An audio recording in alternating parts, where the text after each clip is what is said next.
In the middle of the 19th century, Chicago was a city still trying to decide where the land ended and where the water began. Lake Michigan pressed right up against Michigan Avenue, and storms regularly ate away at the little shoreline there was. The strip of ground called Lake Park, what we know today as Grant Park, was constantly under threat of disappearing into the waves. At the same time, Chicago was desperate to stake its claim as the nation's railroad capital. Trains had become the new arteries of commerce, and every major line wanted a direct pathway into the city's core. And here's the thing, with no room to spare on land, engineers made a bold decision. They would send the railway out over the water itself. And with that, by 1852, a long wooden trestle stretched across the lake, carrying the Illinois Central right above the waves. This unlikely structure not only reshaped the shoreline, but also set off battles over who truly controlled Chicago's most valuable asset, the lakefront. So, whatever happened to Chicago's Trestle Bridge, and why have you never heard of it? Stay tuned to find out as we discover the story of Chicago's forgotten lake trestle. I'm your host Ryan Socash, and you're watching It's History. If you were to stand on Michigan Avenue around 1855, things would have looked remarkably different. Instead of lush lawns and gardens, you'd see Lake Michigan lapping nearly at your feet. And just beyond, cutting across the waves, a train clattered across a narrow wooden bridge, stretching into the horizon. It must have looked a lot like a machine floating over water. Anyhow, the origins of this unlikely sight lay in a deal struck in 1851, when the Illinois Central Railroad wanted direct entry into Chicago's heart. But it was challenging, as every piece of land leading in from the south was already so valuable that they couldn't justify building rails on it. So the company made an offer: allow us to build tracks offshore, and in return, we'll construct a breakwater to protect the city's eroding shoreline. The legislature agreed, and by 1852, workers had already driven timber piles into the lake to build a trestle nearly 300 feet out from the shoreline. From Randolph Street down to 12th Street, the Illinois Central gained a waterborne corridor into downtown. And we should probably point out that Chicago's business district back then wasn't just about passengers arriving at depots. Rather, it was the beating heart of trade. Grain elevators, warehouses, and wholesale markets clustered near the river and by Michigan Avenue. By the 1860s, the city was known as the grain port of the world, with millions of bushels stored in towering silos along the central tracks. Hence, for the railroad, having direct access to downtown meant controlling the flow of goods that defined Chicago's rise. This trestle was more than a shortcut. It was Chicago's invitation to the world. You see, railroads were rapidly overtaking canals as the nation's transport network, and Chicago's ambitions rested firmly on this concept. The idea was rather straightforward: connect Midwestern farms and resources to eastern cities and world markets. Grain, lumber, and meat would pour into the city by rail, but to move outward, they still needed the lake and the river. Chicago's harbor was the linchpin. Ships brought in coal, iron, and manufactured goods, and they carried out agricultural wealth. So, with that in mind, the lakefront trestle had one fatal flaw: it blocked shipping access. Criticism came almost immediately from shipping interests. By setting the trestle and its breakwater parallel to the shore, the Illinois Central created a shallow lagoon behind it. This so-called outer harbor quickly proved useless for larger vessels. Or, as the annual report of the chief of engineers concluded, the basin was, quote, too shallow for vessels of size and serves chiefly to shelter the railroad's property. Meaning, for Chicago merchants, this wasn't a minor inconvenience. It was an existential threat. Remember, before railroads dominated long-distance trade, the Great Lakes were the city's lifeline.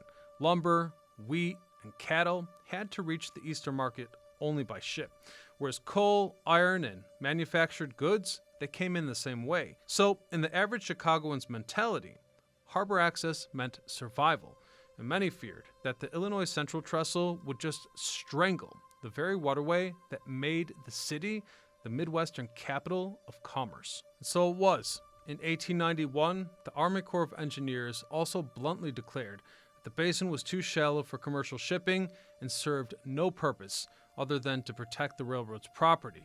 A notion that I found repeated by many authorities. For shippers who saw Chicago as the great gateway to the lakes, this was nothing less than sabotage. The trestle created land for trains and expense for the harbor. Still, for the railroad, it worked beautifully. The Illinois Central could run its trains directly into downtown Chicago, stopping at depots near Randolph Street. However, as time passed, the trains weren't just moving goods, but they were also moving people. In the 1850s and 60s, downtown Chicago was also where commerce, politics, and culture met. So providing direct rail access for citizens was also a competitive advantage that no rival line could match. And beyond that, the trestle played a role in one of the most solemn processions in American history. On May the 1st, 1865, Abraham Lincoln's funeral train entered Chicago. It had traveled from Michigan City on Michigan Central tracks and, under trackage rights, switched onto the Illinois Central for its final approach. The train crept forward across the lakefront trestle, slowly, draped in black bunting. According to one historical account published by Oriental Lodge No. 33 in Chicago, the train arrived in Chicago, where it stopped on the trestle that carried the tracks out into Lake Michigan for some distance. Anyhow, as it reached 12th Street, crowds surged forward. Estimates put the number of mourners at over 100,000. Newspapers described the surreal scene of Lincoln's coffin brought into the city across the water, as if the lake itself were carrying the president home. And just like that, the trestle, meant as a commercial convenience, had now become a stage for national grief. Another railroad chronicle from the time adds, quote, "The train arrived in Chicago at 11 a.m. Did not go the full distance to the Union Depot.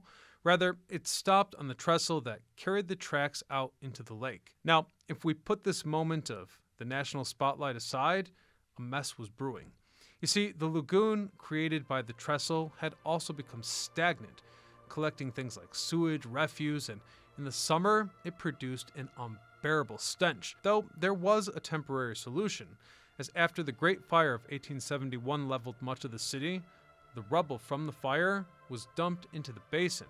Brick, stone, and ash filled that shallow water, creating new ground east of Michigan Avenue for the first time in history. Then, by the late 1870s, large portions of the lagoon had vanished entirely, replaced by reclaimed land. Contemporary accounts described a rather surreal sight. Wagon after wagon, heaped with the charred ruins of homes and businesses, trundling eastward to be tipped into the shallow waters. In effect, the fire that destroyed Chicago also built its shoreline. So, out of ashes and broken bricks rose the very ground where new exhibition halls and armories would soon stand. As for the developers, well, they wasted no time at all. The Interstate Industrial Exhibition Building, 2 blocks long, rose near Monroe Street in 1873, showcasing Chicago's industrial might.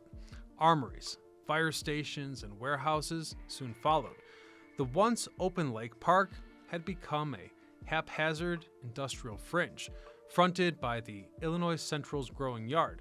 By the 1880s, observers counted at least 20 tracks sprawling across the lakefront. In other words, what had began as a slender trestle now expanded into a rail empire. Though, as you might remember from a recent video about Grant Park, this growth alarmed reformers.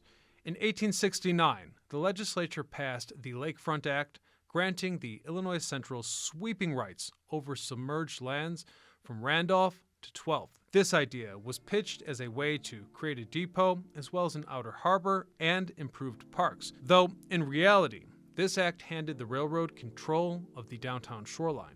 Public outrage was swift, and the act was repealed in 1873. Even so, the Illinois Central continued to build, fill, and expand regardless. Finally, in 1883, the Illinois Attorney General filed suit. The case claimed through the courts until it reached the Supreme Court in 1893 as Illinois Central Railroad versus Illinois. The court ruled in favor of the state, declaring that submerged lands in navigable waters were held in public trust and could not be permanently transferred to private hands. It was a landmark ruling. The Illinois Central retained rights to operate the tracks, but the underlying land belonged to the people. Some even claim that this was more than a local dispute. It was the birth of the public trust doctrine in American law, a principle that continues to reshape how we treat waterways and shorelines. That being said, even with the court's decision, the struggle wasn't over.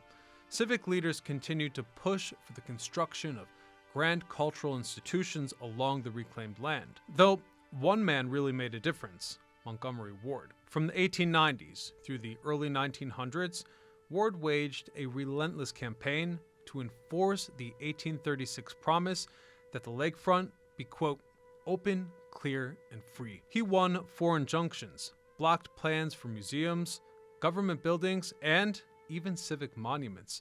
The only exception was the Art Institute, completed in 1893. Though ridiculed as obstinate, Ward ensured that the land created behind the trestle would not be swallowed by private development. In fact, without him, Grant Park might never have remained the open public space that we take for granted today. Meanwhile, Chicago was transforming the shoreline on an even larger scale.